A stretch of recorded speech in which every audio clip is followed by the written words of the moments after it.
এবং ঘটনাটির স্থান নড়াইল জেলার লোহাগাড়া উপজেলার শালনগর ইউনিয়ন।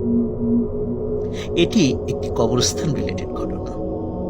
ঘটনাটির সময় 1980 থেকে 90 সালের মধ্যে, কিন্তু এক্সাক্ট আসলে কত সাল এটা কেউ বলতে পারেনি, বা আলামিনও আমাকে এটা তথ্যটি জানাতে পারেনি, কিন্তু সময়টি 1980 থেকে 90 এর মধ্যে, এটা নিশ্চিত। ওই গ্রামের দুজন প্রভাবশালী ব্যক্তি ছিলেন। তারা অত্যন্ত ধনী মানুষ ছিলেন এবং অনেক ভালো মানুষ ছিলেন। গ্রামের অনেক কল্যাণমূলক কাজ, জনকল্যাণমূলক কাজ তারা করতেন। মসজিদ, মাদ্রাসা, স্কুল, কলেজ, অনেক কিছুতে তাদের অবদান ছিল। ব্যবসায়িক কারণে তারা অধিকাংশ সময় দেশে থাকতেন না। একসময় তারা সিদ্ধান্ত নেন যে গ্রামে যে কবরস্থানটি রয়েছে, শালনগর ইউনিয়নের কেন্দ্রীয় যে কবরস্থানটি, সেটি বেশ দূর হয়ে যায়। অনেক সময় মানুষ মারা গেলে এত দূরে গিয়ে তাদেরকে দাফন করতে অনেক কষ্ট হয়। তো কাছাকাছি যদি কবরস্থান করা যায় তাহলে সেটা খুবই ভালো হয়। তো ওনাদের বাড়ির কাছেই ওনাদেরই তৈরি করা একটি মসজিদ ছিল। এই মসজিদের পাশে একটি জায়গা, এটা ওনাদেরই ছিল। সেই জায়গাটা অবশ্য কোনো কাজে ব্যবহৃত হতো না। সেখানে অনেক ঝোপঝাড়, বাঁশ গাছ ছিল, কদম গাছ ছিল, এরকম অবস্থা ছিল আর কি।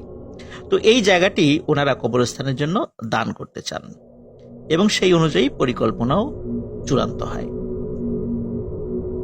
সিদ্ধান্ত যখন চূড়ান্ত হয় তখন এই দুই ভাইয়ের যিনি আম্মা ছিলেন, তিনি স্বপ্নে দেখেন, স্বপ্নে কেউ একজন এসে তাকে বলছে যে এখানে কবরস্থান করিস না, ভালো হবে না। উনি যখন সকালবেলা ঘুম থেকে উঠে বিষয়টি সবাইকে বলেন এবং তার দুই সন্তানকেও খবরটি পৌঁছান, তখন তারা বলে স্বপ্ন তো স্বপ্নই, এগুলো নিয়ে চিন্তা করার কোনো প্রয়োজন নেই।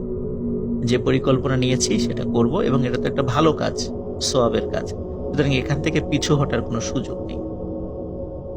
পরিকল্পনা অনুযায়ী কাজ শুরু হয়ে যায়। গ্রামে অনেক দরিদ্র মানুষ ছিল, যেহেতু তারা অনেকেই ফ্রিতে বাঁশগুলো কেটে নিয়ে যায়। আর যে বড় বড় মোটা মোটা কদম গাছ হয়েছিল, এই গাছগুলি গ্রামেরই একজন মানুষ, তার নাম হচ্ছে রুহুল আমিন, উনি একজন কাঠ ব্যবসায়ী ছিলেন। তিনি এটি খুবই নামমাত্র মূল্যে কিনে নেন। উনিও গরিব মানুষ ছিলেন, তো চিন্তা করলেন এই গাছগুলো কাটার জন্য তো অনেকগুলো শ্রমিক লাগালে তার খুব বেশি প্রফিট হবে না। তো এই জন্য চিন্তা করলেন যে যতগুলো শ্রমিক না হলেই না, ঠিক ততগুলোই নেবেন এবং উনি অধিকাংশ কাজগুলো করবেন। এরকমই পরিকল্পনা করলেন। যে রাত্রে উনি স্বপ্ন দেখেন, এই স্বপ্নটি ছিল এমন, কারণ এই রাত্রের পরের দিনই উনি গাছ কাটতে যাবেন, সবকিছু ঠিক ছিল। ওই রাত্রে উনি স্বপ্ন দেখেন কেউ একজন এসে বলছে, রুহুল, গাছগুলো কাটিস না, তোর ভালো হবে না, গাছগুলো থাক, এভাবেই থাক। রুহুল এই স্বপ্নের কোনো গুরুত্ব দেয় না। পরের দিন তার পরিকল্পনা অনুযায়ী গাছ কাটা শুরু করে। গাছ কাটতে থাকে। গাছ কাটার পরে সেই গাছগুলো টুকরো টুকরো করে, নিজেও অনেক কষ্ট করে সেই টুকরোগুলো উঠে ভ্যানে উঠিয়ে সেগুলো আবার শহরে সমিলে নিয়ে যায়। সেগুলো কবরস্থান তৈরি হয়ে যায়, সব ঝোপঝাড় কাটা শেষ হয়ে যায়। এর কয়েকদিন পরেই ওই গ্রামেরই একজন মানুষ, তার নাম হচ্ছে কালু, এই কালু নামের একজন ব্যক্তির লাশ দাফন করা হয়। কবরস্থানের পাশেই মসজিদ ছিল, পাঞ্জেগানা নামাজ সেখানে হতো, জুম্মার নামাজ হতো। ওই মসজিদে যারা নামাজ পড়তে আসতেন ফজরের, তো যেদিন লাশ দাফন করা হয় কালু মিয়ার, তার ঠিক পরের দিন ফজরের আজান হওয়ার পর অনেকেই মসজিদে এসেছে, আবার নামাজ হওয়ার পরে অনেকেই বাড়িতে চলে গেছে। কিন্তু কিছু মুসল্লি, ওনারা সূর্য ওঠা পর্যন্ত নিজেরা নিজেদের মধ্যে গল্প গুজব করছেন। সূর্য ওঠার পর যখন তারা বের হয়েছেন, তখন হঠাৎ দেখে এই কবরস্থানের ভেতরে প্রথম যে কবরটি হয়েছে কালু নামক একজন ব্যক্তির, ওনার কবরের পাশে মনে হচ্ছে সাদা লম্বা করে কিছু শোয়ানো, সাদা কাপড় দিয়ে ঢাকা। মুসল্লিরা কৌতূহল হয়ে কবরস্থানের ভিতরে ঢুকে তারা যেটা দেখতে পান সেটা দেখার জন্য অবশ্যই তারা প্রস্তুত ছিলেন না। তারা দেখেন কালুর কবর খোঁড়া, কালুর লাশটি কবরের বাইরে রেখে দেয়া। তারা নিজেরা আলোচনা করছিলেন যে আচ্ছা, এটা নিশ্চয়ই কোনো শিয়াল বা অন্য কিছুতে করে থাকবে।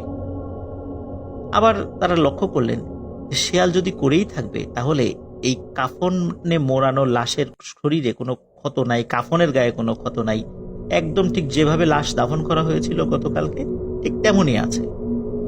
শেয়াল বা কোনো হিংস্র জন্তু যদি লাশ এখান থেকে টেনে তোলে, এরকম তো হওয়ার কথা না। কাপড় এক জায়গা থাকবে, ডেড বডি এক জায়গা থাকবে, লাশের গায়ে ক্ষত সৃষ্টি করবে, এলোমেলো থাকবে সবকিছু।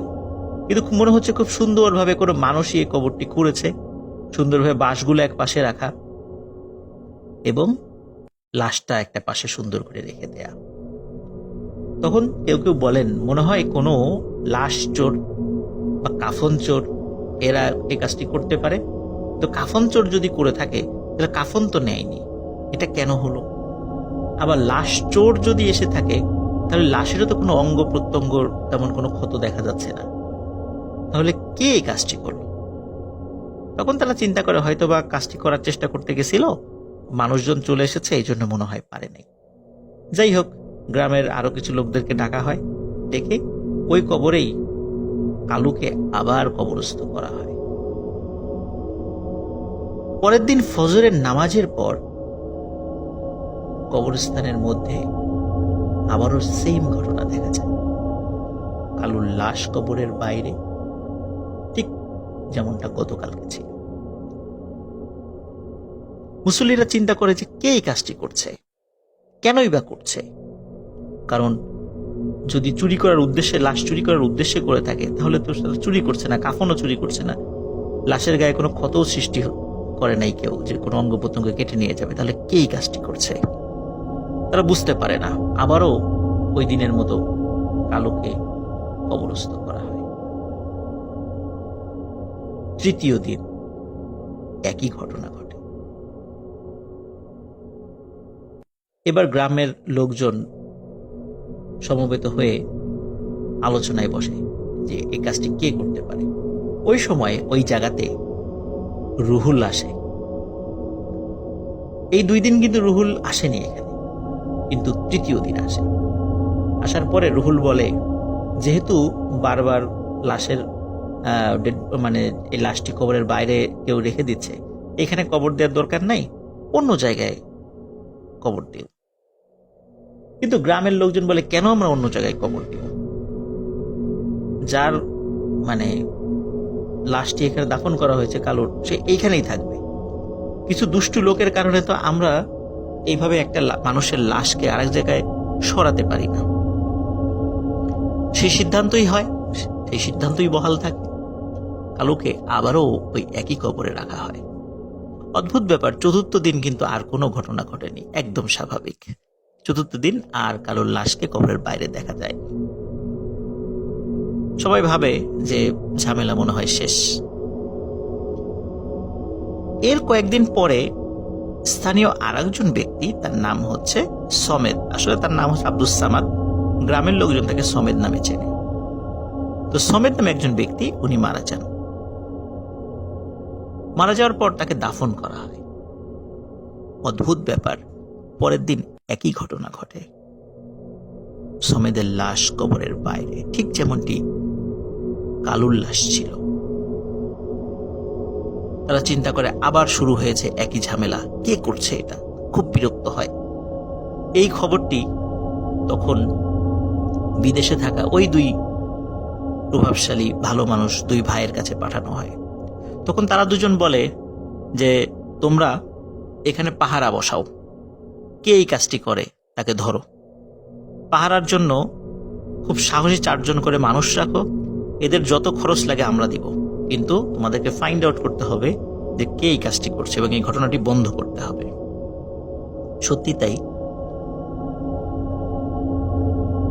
সমেদ মিয়া মারা যাওয়ার পর যখন প্রথম দিন একই ঘটনা ঘটে, তাকেও ওই কবরে সমাহিত করা হয়। দ্বিতীয় দিন থেকে 4 জন সাহসী মানুষকে পাহারায় বসানো হয়।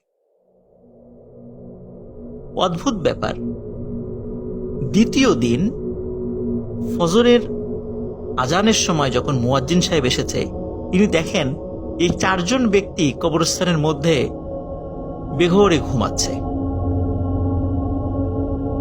তিনি আজান দিয়ে তাদেরকে ডাকাডাকি করার চেষ্টা করেন, কিন্তু কারোরই ঘুম ভাঙছে না। ততক্ষণে আরো কয়েকজন মুসল্লি চলে আসেন, তারাও তাদেরকে খুব ডাকাডাকি করে, তাদেরও ঘুম ভাঙছে না।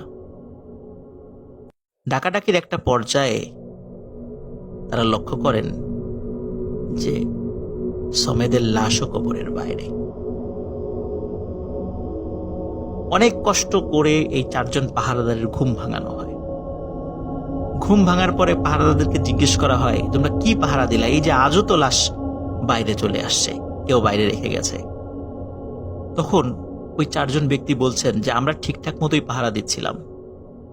গভীর রাতে হঠাৎ এমন একটি অদ্ভুত সুন্দর সুঘ্রাণ আমাদের নাকে আসে, তখন আমাদের প্রচন্ড ঘুম পায়। এরপরে আমাদের আর কিছু মনে নেই। গ্রামবাসী তাদের এই বক্তব্যে আসলে সন্তুষ্ট হয় না, খুব বিরক্ত হয়। ওই দিনই ওই 4 জনকে চেঞ্জ করে পরের দিন নতুন 4 জনকে রাখা হয়। কিন্তু তৃতীয় দিনও একই ঘটনা ঘটে। ফজরের সময় মুয়াজ্জিন সাহেব এসে দেখে 4 জন ঘুমাচ্ছে, এবং এমন ঘুম যে তাদেরকে ঘুম ভাঙানো যায় না। পরে আরো লোকজন আসে, তাদেরকে ঘুম ভাঙানো হয়। তারাও একই রকম ব্যাখ্যা দেয় যে রাত্রে একটা অদ্ভুত সুন্দর সুঘ্রাণে তারা সকলে একসাথে ঘুমিয়ে পড়েছে। এরপরে তাদের আর কিছু মনে নেই। তৃতীয় দিন আবারও সেই রুহুল আসে। আসার পরে বলে, যেহেতু সমেদ মিয়ার সাথেও একই ঘটনা ঘটেছে, এনার লাশটা অন্য জায়গায় কবর দেয়, এখানে কবর দেওয়ার দরকার নেই। কিন্তু গ্রামবাসী তাতে রাজি হয় না। গ্রামবাসী উল্টো রুহুলকে তিরস্কার করে এবং তৃতীয়বারের মতো, ঠিক কালো মিয়ার মতো, সমেদ মিয়ার লাশও কবরে রাখা হয়। অদ্ভুত ব্যাপার, চতুর্থ দিন আর কোনো ঘটনা ঘটেনি। স্বাভাবিক।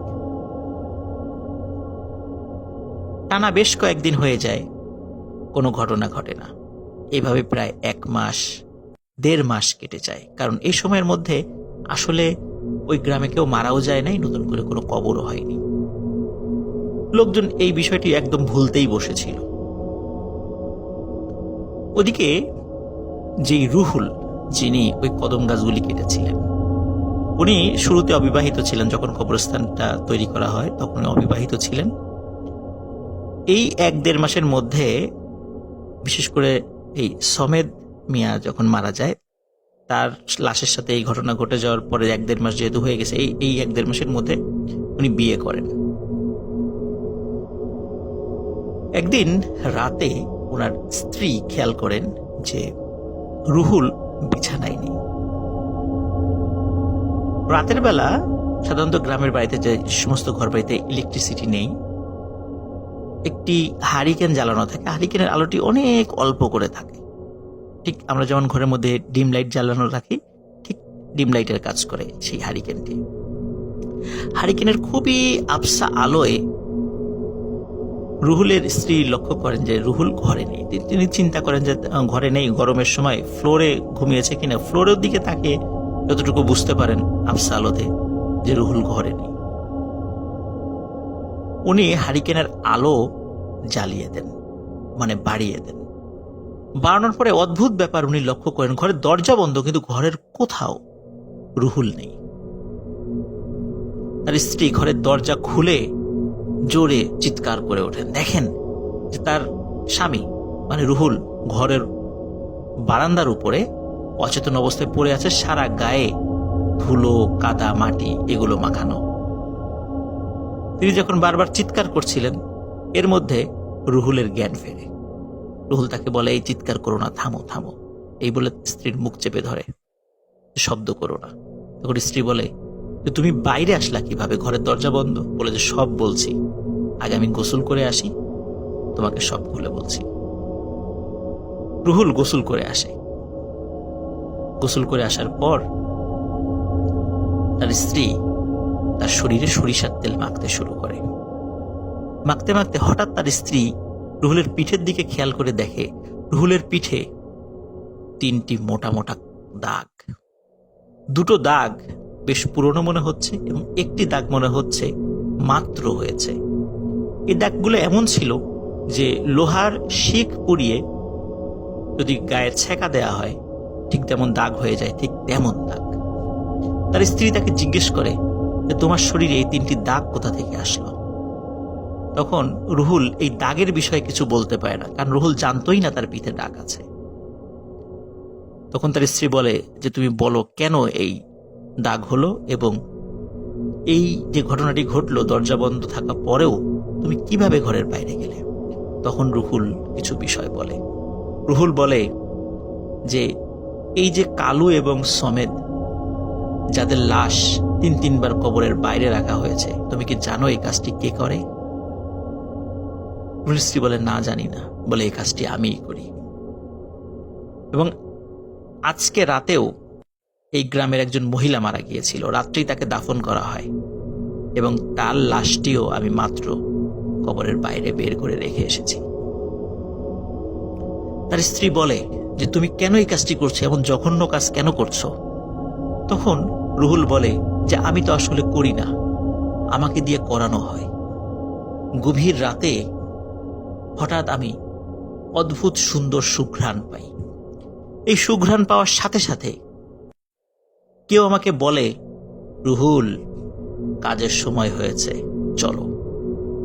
তখন আমার শরীরের উপর কোনো নিয়ন্ত্রণ থাকে না, মনে হচ্ছে কেউ আমাকে হাঁটিয়ে নিয়ে চলে যাচ্ছে, কিন্তু আমি কিছু বুঝতে পারি না। মনে হয় আমি আধো ঘুম আধো জাগ্রত অবস্থায় আছি, কিছু বুঝতে পারি না। আমি হাঁটতে হাঁটতে সে কবরস্থানের কাছে চলে যাই। তখন কেউ বলে রুহুল কবর খোঁড়া শুরু করো। আমি কবর খুঁড়ি।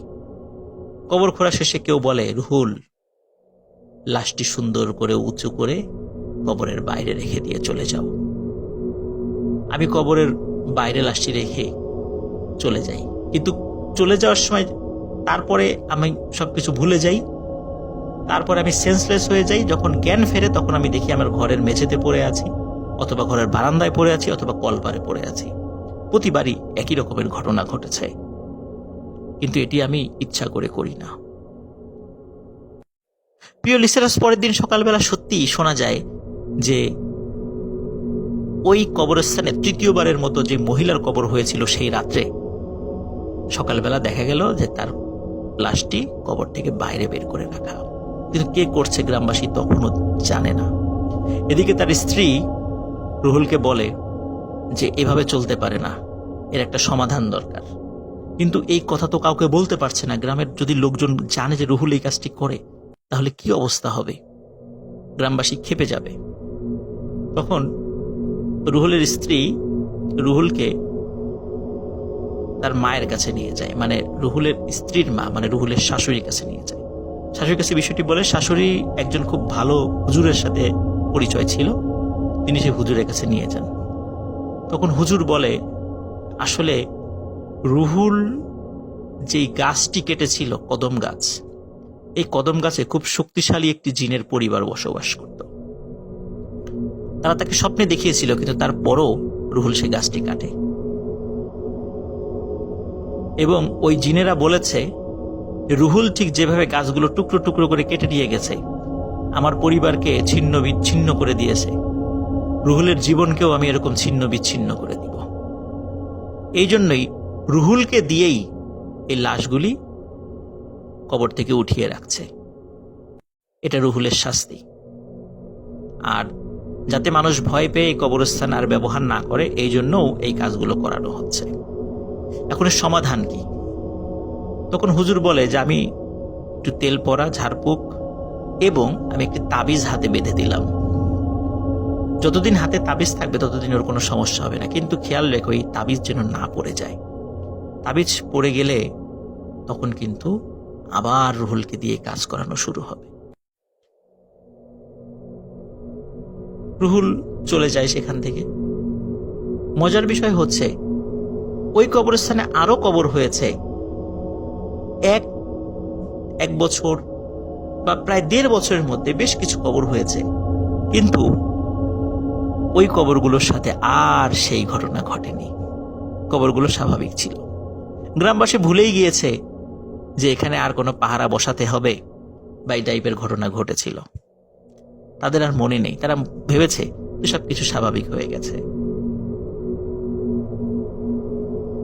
এক রাতে গ্রামবাসীর কাছে খবর আসে যে স্থানীয় রঘুনাথপুর মাদ্রাসার যিনি মোহতামিম বা প্রধান শিক্ষক, নাম হচ্ছে হাফেজ মাওলানা মোহাম্মদ হাসান, যাকে সবাই স্থানীয়ভাবে সেলিম হুজুর নামেই জানে। তিনি সেলিম হুজুর নামে পরিচিত। অত্যন্ত বুজুর্গ একজন মানুষ ছিলেন এই সেলিম হুজুর। সেলিম হুজুরের জানাজাতেও রুহুল আমিন শরীক হন। সেলিম হুজুরকেও ওই একই কবরস্থানে দাফন করা হয়। দাফন করে রুহুল বাড়িতে চলে আসে। বাড়িতে এসে স্ত্রীর সাথে বসে খাওয়া দাওয়া করে শুয়ে পড়ে। গভীর রাতে হঠাৎ তার স্ত্রী এবং রুহুল একই সাথে সেই অদ্ভুত সুন্দর সুঘ্রাণ তারা উপলব্ধি করে। তখন রুহুল বলে যে এই যে দেখেছ, এই শুনেছ যে সেই সুঘ্রাণ কিন্তু পাচ্ছি, আমাকে আবার কাজে যেতে হবে, আমাকে আর কেউ আটকিয়ে রাখতে পারবে না। তার স্ত্রী তখন খেয়াল করে রুহুলের হাতে সেই তাবিজটি আর নেই, হয়তোবা কোনো কারণে তাবিজটি খুলে গেছে। তার স্ত্রী স্পষ্টভাবে বুঝতে পারে যে সে তার নিজের উপরও কন্ট্রোল হারিয়ে ফেলেছে। মানে তার স্ত্রীও যে তার রুহুলকে বাধা দেবে সে ক্ষমতা তার নেই। রুহুলের স্ত্রীও অর্ধ জাগ্রত অর্ধ ঘুমে এমন অবস্থায় চলে যায়। সে খালি কিছুটা দেখতে পাচ্ছে যে রুহুল চলে যাচ্ছে ঘরের বাইরে। ওদিকে রুহুলেরও একই অবস্থা, তারও শরীরের উপর নিয়ন্ত্রণ নেই। কেউ রুহুলকে বলছে, রুহুল চলো, কাজ শুরু করতে হবে। রুহুল চলে যায়। রুহুল কবরের কাছে যায়। কেউ বলে, রুহুল কবর খোঁড়া শুরু করো। রুহুল কবর খোঁড়া শুরু করে। কবর খোঁড়া শেষে কেউ বলে, রুহুল লাশটি উপরে উঠাও। রুহুল যখনই লাশটি উপরে উঠায়, হঠাৎ ওই লাশটি তার একটি হাত দিয়ে রুহুলের হাতকে চেপে ধরে। এমন ভাবে চেপে ধরে মনে হচ্ছে যে রুহুলের হাড় গোড় ভেঙে গুঁড়ো গুঁড়ো হয়ে যাচ্ছে। এরপরে রুহুলের কিছু মনে নেই। পরের দিন ফজরের সালাতের পর মসজিদের মুসল্লিরা দেখে যে সেলিম হুজুরের কবর যেটা রাত্রে হয়েছিল, এই কবরটি খোঁড়া। মনে হচ্ছে কবরের এক পাশে একটা মাথা দেখা যাচ্ছে এবং দুইটা হাত দুই দিকে ছড়িয়ে আছে। লোকজন তাড়াতাড়ি কাছে যায়, কবরের কাছে গিয়ে দেখে যে রুহুল কবরের মধ্যে একরকম দাঁড়ানো অবস্থায় আছে, কিন্তু দাঁড়ানো অবস্থায় ও কবরের একটা পাশে সে অজ্ঞান হয়ে পড়ে আছে, মাথাটা বাইরে এবং দুইটা হাত দুই পাশে দিয়ে সে অজ্ঞান হয়ে পড়ে আছে। এবং কবরের ভেতরে সেলিম হুজুরের লাশ খুব সুন্দর করেই রাখা আছে, ঠিক যেমন আগের মতো, আগের রাত্রে যেভাবে রাখা হয়েছিল। রুহুলকে সেখান থেকে বের করা হয়, তার জ্ঞান ফেরানো হয়। গ্রামবাসী রুহুলের উপর প্রচন্ড ক্ষিপ্ত। সবাই বলে, রুহুল তুমি এরকম একটা কাজ করতে পারলা, তুমি এই কাজগুলো করতা? তখন রুহুল স্বীকার করে যে হ্যাঁ, আমি এই কাজগুলো করতাম, কিন্তু আমি করতাম না, কেউ আমাকে দিয়ে করাতো, আমি ইচ্ছা করে করি নাই। তখন গ্রামবাসীর মধ্যে কেউ কেউ বলে, তুমি নিশ্চয়ই তান্ত্রিক কবিরাজের কাছ থেকে টাকা খেয়ে কাফনের কাপড়ের কোনো অংশ কেটে নিয়ে যাইতা, বা কুফুরি কালাম করার জন্য তাদেরকে সহযোগিতা করতা, অথবা যারা লাশ চোর আছে, যারা মেডিকেল স্টুডেন্ট আছে, তাদের কাছে লাশ বিক্রি করার জন্য তুমি দেন দরবার করতা, বা তুমি এই কাজটি করতা, কিন্তু সফল হতা না। কিন্তু রুহুল সব কথা অস্বীকার করে। সে বারবার বোঝানোর চেষ্টা করে। কিছু কিছু লোক তো রুহুলকে মারার জন্য লাঠি নিয়ে চলে আসে, মেরেই ফেলবে, রুহুলকে পিটিয়েই মেরে ফেলবে। ওদিকে রুহুলের স্ত্রী খবর পেয়ে চলে আসে সেখানে, এসে সবাইকে বিষয়টি খুলে বলে এবং সাক্ষী হিসাবে যে হুজুরের কাছ থেকে তাবিজ এবং তেল পড়া পানি পড়া নিয়ে এসেছিল তাকেও তার রেফারেন্স দেয়া হয়। তার সাথেও যোগাযোগ করে ঘটনার যখন সত্যতা পাওয়া যায়, গ্রামবাসী বিশ্বাস করে। এবং তখন গ্রামবাসী সেই দুই প্রভাবশালী ভাইকে সব বিষয় জানায় সকলের সাথে পরামর্শ করে ওই দুই প্রভাবশালী ভাই একমত হন যে এইখানে আর কোনো কবর দেয়া যাবে না। সেলিম হুজুরের লাশই এখানকার শেষ লাশ হবে। সত্যি তাই, ওই কবরস্থান এখন পরিত্যক্ত। সেলিম হুজুরের লাশই সেখানকার শেষ লাশ। এরপরে আর কোনো কবর এখন পর্যন্ত সেখানে দেয়া হয়নি। সেই মসজিদও এখনো আছে, সেই পরিত্যক্ত কবরস্থান এখানে আছে। কিন্তু যেহেতু দুই ভাই নিয়ত করেছিলেন যে একটি কবরস্থান দেবেন, এই কারণে শালনগর যে কেন্দ্রীয় যে কবরস্থান রয়েছে, এই কবরস্থানের পাশেই আরো জায়গা কিনে কবরস্থানটিকে সম্প্রসারণ করা হয়, যা এখনো রয়েছে। রুহুল বছরখানেক আগে মারা গেছে, তার স্ত্রী এখনো জীবিত আছে। আর যে দুই ভাইয়ের কথা বললাম, সঙ্গত কারণে তাদের নাম বলছি না, যদিও আলামিন আমাকে তাদের নাম বলেছে। দুই ভাইয়ের মধ্যে এক ভাই মারা গেছেন, আর এক ভাই এখনো বিদেশে আছেন। কিন্তু এই দুই ভাইয়ের যিনি প্রথম স্বপ্নে দেখেছিলেন, তিনি এখনো জীবিত আছেন। কেউ যদি ঘটনার সত্যতা যাচাই করতে চান, তাহলে নড়াইল জেলার লোহাগাড়া উপজেলার শালনগর ইউনিয়নে গিয়ে এই পরিত্যক্ত কবরস্থান সম্পর্কে যে কাউকে জিজ্ঞাসা করলে আপনাদেরকে তথ্য দেবে এবং দেখিয়েও দেবে। এই মসজিদের দীর্ঘদিন মুয়াজ্জিন ছিলেন রওয়াব মৃধা নামে একজন ব্যক্তি, যিনি আলামিনের নানা হন। আলামিনের নানার সাথেও অদ্ভুত একটি ঘটনা রয়েছে, যেটি এই সেলিম হুজুরকে কেন্দ্র করে। ঘটনাটি আমরা পরে আপনাদেরকে শোনাবো। সে পর্যন্ত সবাই ভালো থাকবেন, সুস্থ থাকবেন। আমাদের চ্যানেলকে সাবস্ক্রাইব করুন। আসসালামু আলাইকুম।